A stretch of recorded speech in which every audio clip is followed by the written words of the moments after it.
2016, we had a big hailstorm east of town here on June 9th, and the final planting date is June 10th. And a lot of inquiries, especially from the insurance agents, on do we have any hard data on soybean planting dates.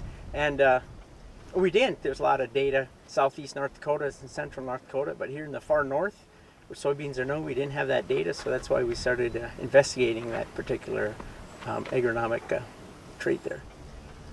Well, originally they wanted soybeans to be planted up to 25 days after the final planting date, which is June 10th, which brought it out to into July, which, you know, just from everybody knows, practically speaking, that's just an impossibility this far north. So they wanted some more information, to give information to the farmers, and then they did back that off a little bit to even 10 days after June 10th, if practical, but still June 20th here for soybeans is kind of a shaky deal. So we wanted to look at maturities, and maturity groups especially, to make sure farmers would be planting the right ones at that time.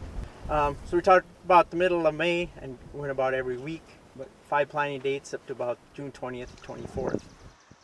Mostly we were focusing on the varieties, you know, adaptability to the varieties, working with the different companies, and also the soybean breeders as he's developed some different varieties here in the northeast part of the state.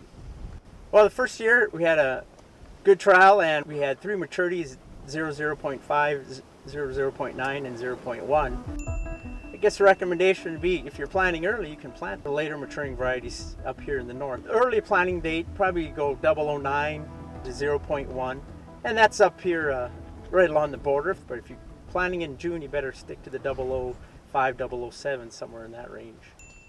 This part of the state, there's a lot of canola. So in the past, we did do a rotation study with canola and soybeans, because they both can have white mold. And we found that you can put canola after soybeans or soybeans after canola. It didn't really make any difference.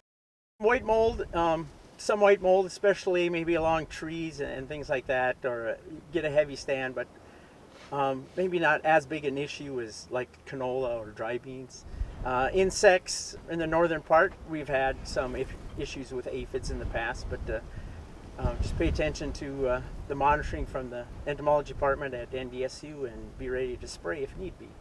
Still recommending, for the most part, the farmers inoculate, and you know, after a few rotations of soybeans, you can maybe back off on that for a time or two, but for the most part now, suggesting all farmers still use inoculates up in this region.